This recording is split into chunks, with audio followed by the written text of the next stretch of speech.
बिस्मिल्लाहिर्रहमानिर्रहीम, अस्सलामुअलैकुम। ये है आप न्यूज़ और मैं हूँ उन्ज़ला इरफान। सबसे पहले आपकी हेडलाइंस।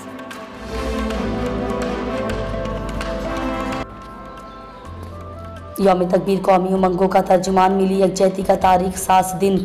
चौधरी अंसर इकबाल तारड़ बार्सिलोना से मुमताज़ मुनीर सहोतरा की रिपोर्ट के मुताबिक यौम तकबीर की मरकज़ी तकरीब में बार्सिलोना की सियासी, समाजी व निहायत मिलनसार शख्सियत चौधरी अंसर इकबाल तारड़ ऑफ काला शादिया ने मुस्लिम लीग नून स्पेन के सीनियर नायब सदर चौधरी सिकंदर हयात मांगट और मुस्लिम लीग नून स्पेन के नायब सदर फैज़ अहमद तारड़ से मुलाकात की और कहा कि यौम तकबीर कौमी उमंगों का तर्जुमान और मिली यकजहती का तारीख 7 दिन है, जिस दिन एटमी धमाके करके पाकिस्तान के दिफा को नाकाबिल तस्खीर बना दिया गया और हमें इस अज़्म का अदा करना होगा कि वतन अजीज़ की सालमियत खुद मुख्तारी दिफा पर कोई आँच नहीं आने देंगे। चौधरी अंसर इकबाल तारड़ का मजीद कहना था कि 28 मई पाकिस्तान की दिफाई तारीख का अहम तरीन दिन है, जिस दिन पाकिस्तान के दिफा को नाकाबिल तस्खीर बना दिया गया।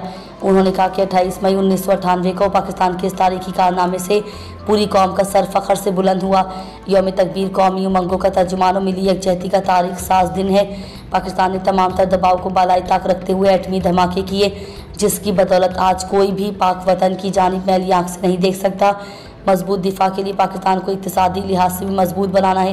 पाकिस्तान को मुआशी तौर पर मुस्तहकम बनाने के लिए कामयाबी से मंजिलें तय कर रहे हैं। उन्होंने चौधरी सिकंदर हयात मांगट और फैज़ अहमद तारड़ की सियासी बसीरत को सराहा।